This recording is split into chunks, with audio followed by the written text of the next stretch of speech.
सनातन board तो हमारे को हमेशा से ही मिलना चाहिए था। तो मुझे, जब हम हिंदुस्तान की बात करते हैं, हम कहते हैं सेक्युलर है, किसी पक्ष को बोर्ड मिल जाता है पर हमारे को एक बोर्ड नहीं मिल पाता, तो यहीं पे थोड़ा सा परेशानी है। बोर्ड की ज़रूरत हमेशा से थी।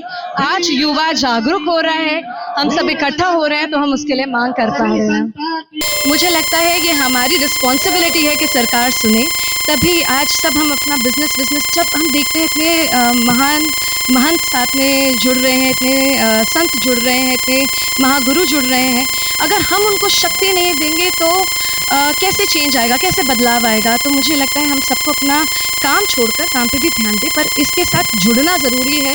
16 तारीख को सबका आना ज़रूरी है, क्योंकि ये हमारी रिस्पॉन्सिबिलिटी है और ये शक्ति दिखाना ज़रूरी है, क्योंकि शक्ति की अब आवश्यकता आ गई है। अगर हम नहीं जुड़ेंगे तो सरकारें हमें कैसे सीरियसली लेंगी। अगर हम सिर्फ बोलेंगे हाँ भाई वो गुरु हैं तो वो काम कर देंगे, हम बोलेंगे सरकार अपना काम कर देगी, तो हमारी रिस्पॉन्सिबिलिटी क्या है। आई थिंक वक्त आ गया ये शक्ति दिखाने का, एकता दिखाने का। दिल्ली के यमुना खादर 5वें पुस्ते पर होगा महासंग्राम। लाखों सनातनी हिंदू करेंगे आर या पार। दिल्ली के यमुना खादर में 16 नवंबर को बहुत बड़ी हिंदुओं की महासभा होने जा रही है। इसका नाम दिया गया है सनातन धर्म संसद अंतिम धर्म युद्ध। जी हां, अब हिंदुओं ने भी ठान लिया है कि या तो वक्फ बोर्ड को खारिज किया जाए, अगर वक्फ बोर्ड खारिज नहीं होता है तो हिंदुओं का भी एक सनातन बोर्ड बनाया जाए। जिस प्रकार से देश में धर्मनिरपेक्षता के नाम पर एक धर्म विशेष को बढ़ावा दिया जा रहा है, हिंदू समाज को कहीं न कहीं जातवाद क्षेत्रवाद में बांटा जा रहा है, और दुर्भाग्य से उस भूमिका जो उनकी भूमिका है जातिवाद क्षेत्रवाद, उसमें राजनीतिक संरक्षण मिल रहा है। वो निस्संदेह कहीं न कहीं हम पूरे संत समाज को एक झकझोर दिया है।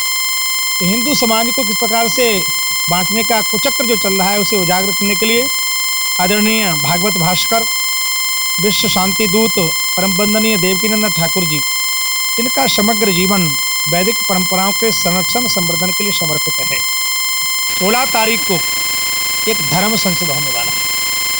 धर्म संसद की आवश्यकता क्यों पड़ी? क्योंकि जो हमारे देश की राजनीतिक संसद है, सबसे बड़ी पंचायत है, वहां वर्तमान सत्ता में लोग प्रयास कर रहे हैं कुछ अच्छा करें, परंतु दुर्भाग्य से राष्ट्रद्रोही लोग, धर्मद्रोही लोग करने नहीं दे रहे। वहां विपक्ष है, यहाँ समपक्ष होगा, यहाँ कोई विपक्ष नहीं होगा, क्योंकि भगवान की कथा में कोई और विपक्ष होगा तो बाहर रहेंगे, अंदर नहीं आने देंगे हम उन्हें। यहाँ बैठ करके संकनाद होगा कि क्या कारण है कि हिंदू को 2 नंबर का नागरिक बनाने का षड्यंत्र किया जा रहा है। सनातन बोर्ड जरूरी क्या, अत्याधिक जरूरी है, क्योंकि सभी सनातनियों को एकजुट करने के लिए सनातन बोर्ड ही है, क्योंकि सभी लोग अपने अपने जात और पाठ, धर्म और पंथ में बहुत बढ़ गए, इसलिए सबको एकजुट होना पड़ेगा। सबको सिर्फ हिंदू और सनातन होना पड़ेगा, जात पात छोड़ करके, और सबको सनातनी होना बहुत जरूरी। सरकारें नहीं सुनती है, लेकिन संतों का सानिध्य ले करके, क्योंकि संतों और कथावाचकों की सब सुनते हैं। हमारा काम है सत्संग करना, और सठ सुधरा ही सत्संगत पाई। जितने 60 लोग हैं वो सत्संग से सुधर जाते हैं, तो हमें विश्वास नहीं, आशा नहीं, पूर्ण विश्वास है कि सत्संग से सब लोग सुधर जाएंगे। नमः पार्वती पते हर हर महादेव, जय जय श्री राधे। पिछले सैकड़ों सालों से हिंदू सनातन बढ़ता रहा है, कटता रहा है। अफगानिस्तान कट गया, म्यांमार कट गया, पाकिस्तान कट गया, बांग्लादेश कट गया, बर्मा कट गया, नेपाल कट गया, और कितने कटेंगे भारत माँ के, और कितने टुकड़े होंगे। इसीलिए सनातन के आवाज उठाने के लिए इस देश में यह धर्म संसद यहाँ 16 तारीख को आदरणीय परम आदरणीय देवकीनंदन ठाकुर जी के नेतृत्व में होने जा रहा है, जिसमें सनातन बोर्ड की मांग भी है, जिसका मैं पुरजोर समर्थन करता हूं और खुला आह्वान करता हूं देश के सभी सनातनियों को, जो वक्फ बोर्ड के साथ है उनका बहिष्कार करो, उनके नेताओं का, उनकी पार्टियों का बहिष्कार करो, क्योंकि ये विशेष अधिकार उनको मिलने का कोई मतलब नहीं है, क्योंकि इनको इतना जहरीला कानून है ये। कांग्रेस ने ऐसी बड़ी विपदा, इस धर्म संकट खड़ा कर दिया इस देश के सामने, जो कहीं भी धरती पर हाथ रख के कह दे ये वक्फ बोर्ड की जमीन है, तो वो उसके साथ संकट खड़ा हो जाता है। आखिर वक्फ बोर्ड क्यों है, उसकी क्या आवश्यकता है?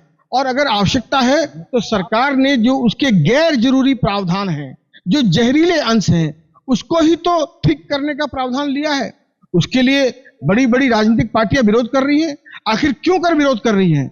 क्योंकि वो मान सिंह और जयचंद की औलादे हैं, जो हमेशा से सनातन को बांटने का काम किया, इस देश को बहकाने का, भड़काने का काम किया। और इसीलिए 500 मुगल आकर 500 साल शासन कर गए, 150 अंग्रेज आकर के 200 साल शासन कर गए। अब सनातनी जगह है, इस बार सवाल भी पूछेगा और वक्फ बोर्ड का साथ देने वालों का बहिष्कार भी करेगा। लोगों से बड़ी साफ सुथरी अपील है कि आप अपनी भावनाओं को समझिए। अगर देश कंधे से चौड़ी छाती नहीं और देश और धर्म से बड़ी जाति नहीं, देश और धर्म बचेगा तभी आप बचोगे, आपके बच्चे बचेंगे, आपकी संपत्तियां बचेंगी। इसीलिए सबको समान अधिकार मिलना चाहिए, हम इसका विरोध नहीं करते। सबके धर्मों का हम सम्मान करते हैं, वसुधैव कुटुंबकम कहते हैं। लेकिन हमारे साथ ही अन्याय क्यों? इस अन्याय को हम बर्दाश्त नहीं करेंगे। अगर वक्फ बोर्ड है तो सनातन बोर्ड का भी गठन होना चाहिए, अन्यथा वक्फ बोर्ड समाप्त होना चाहिए। और देश के तमाम सनातनियों का फिर से आग्रह करता हूं कि वो वक्फ बोर्ड के कानून का साथ देने वालों का, जिन्होंने वक्फ बोर्ड के पुराने कानून का साथ दिया, बनाया, उनका विरोध करें, बहिष्कार करें और जो संशोधन अभी मोदी सरकार लाई है उसका समर्थन करें।